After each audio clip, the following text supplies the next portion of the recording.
നേട്ടങ്ങൾ കാണിക്കാനില്ല, കോട്ടങ്ങൾ കാണിക്കില്ല, ഡേറ്റയെല്ലാം രഹസ്യം, പ്രചാരണം ഊർജിതം. ഇത് ഇന്ത്യൻ ഇലക്ഷൻ. ഇന്ത്യയിലെ തെരഞ്ഞെടുപ്പിൽ ലോകമാധ്യമങ്ങൾ കാണുന്നത് എന്ത്? കേരള സ്റ്റോറിക്ക് ബദലായി the real Kerala story. Media സ്കാനിലേക്ക് സ്വാഗതം.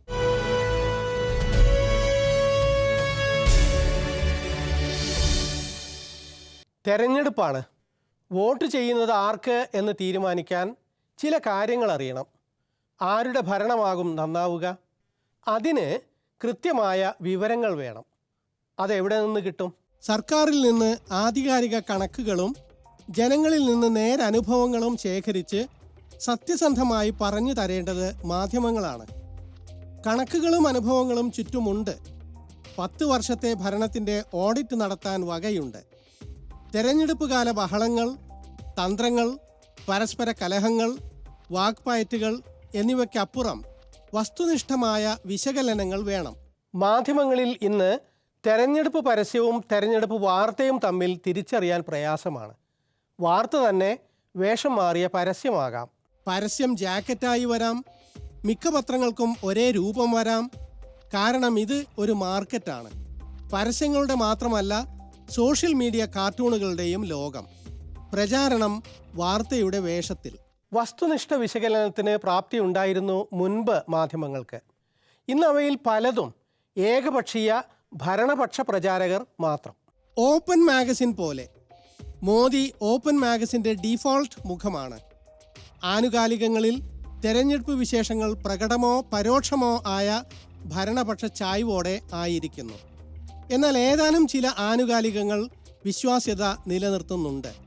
ഫ്രണ്ട് ലൈൻ പോലെ. സർക്കാരിനെ വിമർശിക്കാൻ മടിയില്ലാത്ത ഈ തരം മാധ്യമങ്ങളുടെ കൂട്ടത്തിൽ ദ കാരവനും മുൻപിലുണ്ട്. തെരഞ്ഞെടുപ്പിൻ്റെ പശ്ചാത്തലത്തിൽ ഇന്ത്യയുടെ പ്രധാന പ്രശ്നങ്ങൾ ചർച്ച ചെയ്യാൻ മലയാളം ആനുകാലികങ്ങൾ പൊതുവെ ശ്രദ്ധിക്കുന്നുണ്ട്. CAA അഥവാ പൗരത്വ ഭേദഗതി നിയമം ഒരു വിഷയമാണ്. ന്യൂനപക്ഷ വിരുദ്ധതയും. ഇന്ത്യ സ്വീകരിക്കേണ്ടത് ഗാന്ധിയുടെ വഴിയോ ഗോഡ്സെയുടെ വഴിയോ? പുതിയ ഇന്ത്യ ഏത് തരം ഇന്ത്യ? ഇന്ത്യയാണ് മൗലികമായ വോട്ടെടുപ്പ് വിഷയം. ശബ്ദ കോലാഹലത്തിൽ മുങ്ങിപ്പോകരുത് സാക്ഷാൽ ഇന്ത്യ. ഫാഷിസം ശത്രുവാണ്, കേന്ദ്രത്തിലായാലും കേരളത്തിലായാലും. ഇനി ചലിക്കാനുള്ള ഊഴം കാലാൾപ്പടയുടേത്. രാജ്യം ജനം തോറ്റുകൂടാ. കർഷകർക്ക് ജീവിതം വേണം. BRP ഭാസ്കർ പറയുന്ന പോലെ ചില തെരഞ്ഞെടുപ്പുകൾ കൂടുതൽ നിർണായകമാകും.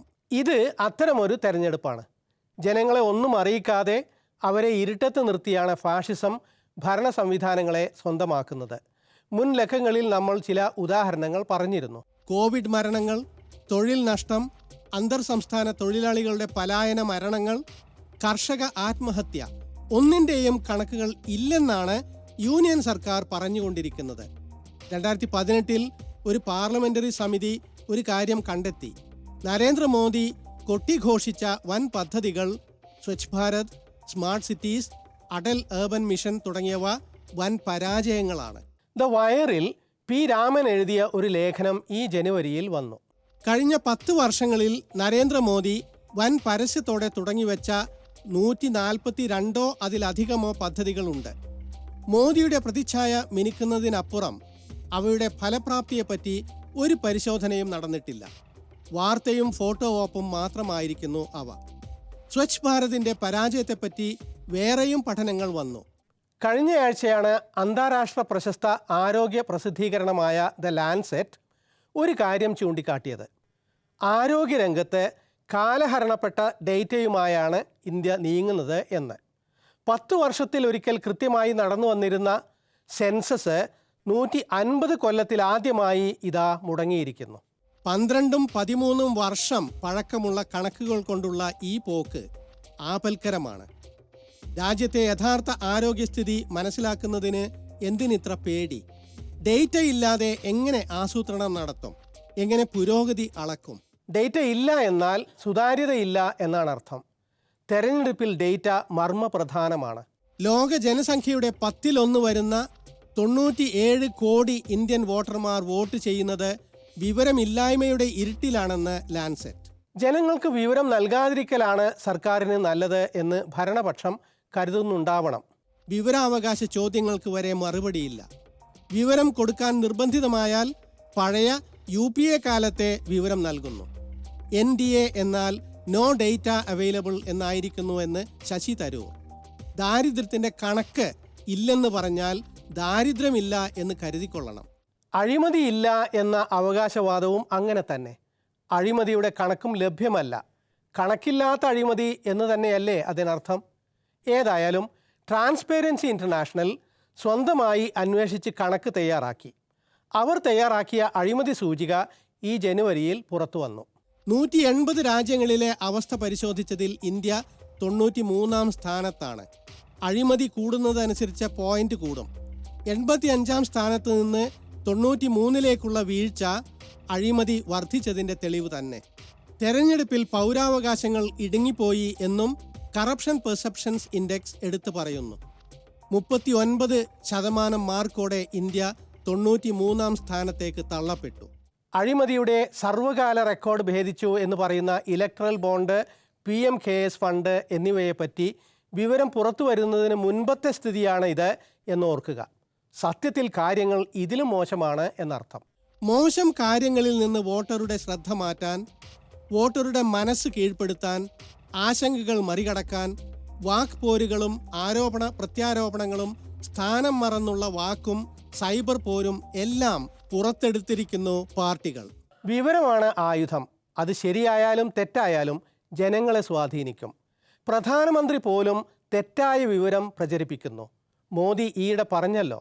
കേന്ദ്ര സർക്കാരിൻ്റെ സമയോചിതമായ ഇടപെടൽ മണിപ്പൂരിൽ സ്ഥിതി മെച്ചപ്പെടുത്തി എന്നാണ് അദ്ദേഹം പറഞ്ഞത്. അദ്ദേഹം ഇങ്ങനെ അവകാശപ്പെട്ടത് ഒരുപാട് പേരെ അമ്പരപ്പിച്ചു. രാജ്യമാകെ അറിഞ്ഞ ഒരു സത്യത്തെപ്പറ്റി പ്രധാനമന്ത്രി പരസ്യമായി അവാസ്തവം പറഞ്ഞല്ലോ എന്ന അമ്പരപ്പ്. കാരണം മണിപ്പൂർ മാസങ്ങളായി കത്തുമ്പോൾ പ്രധാനമന്ത്രി മൗനത്തിലായിരുന്നു. രാജ്യത്തെ അമ്പരപ്പിച്ച നിഷ്ക്രിയത്വത്തിലും. പ്രധാനമന്ത്രിയെ കണ്ടവരുണ്ടോ എന്ന് പലരും ചോദിച്ചതാണ്. മണിപ്പൂരിൽ ഒരിക്കലും അദ്ദേഹം ചെന്നില്ല, അക്രമം നിർത്താൻ ആഹ്വാനം ചെയ്തില്ല, നടപടി ഒന്നും സ്വീകരിച്ചില്ല. ആ മൗനം ഒന്ന് അവസാനിപ്പിക്കാൻ വേണ്ടി മാത്രം പാർലമെന്റിൽ പ്രതിപക്ഷത്തിന് അവിശ്വാസ പ്രമേയം കൊണ്ടുവരേണ്ടി വന്നു. 2 മണിക്കൂർ നീണ്ട മറുപടി പ്രസംഗത്തിൽ 2 മിനിറ്റാണ് മോദി മണിപ്പൂരിനെ പറ്റി പറഞ്ഞത്. ഇത്തരം ഒരാൾ മണിപ്പൂരിൽ സമയോചിത നടപടി എടുത്തു എന്ന് പറഞ്ഞാൽ നിഷ്ക്രിയത്വം എന്ന കുറ്റത്തിനൊപ്പം അസത്യം കൂടി ചേരുന്നു. മൗനത്തേക്കാൾ മോശമായി പോയി ഈ അവാസ്തവം.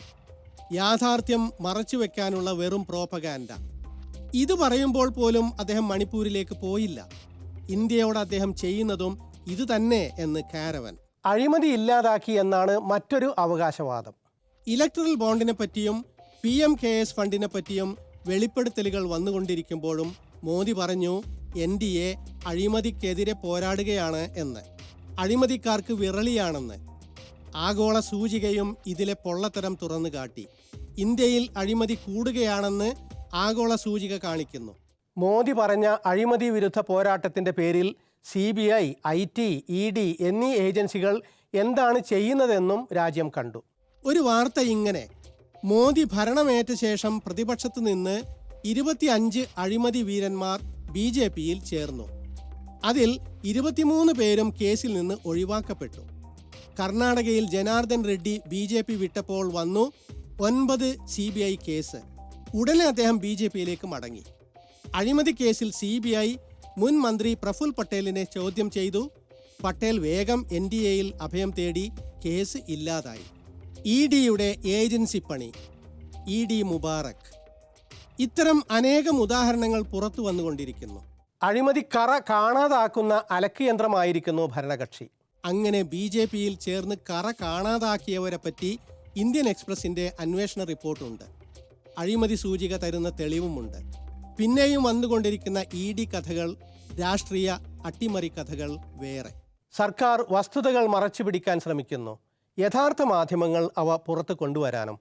തെരഞ്ഞെടുപ്പിൽ ജയിക്കുക വ്യാജമോ സത്യമോ എന്നതാണ് പരമപ്രധാനമായ ചോദ്യം.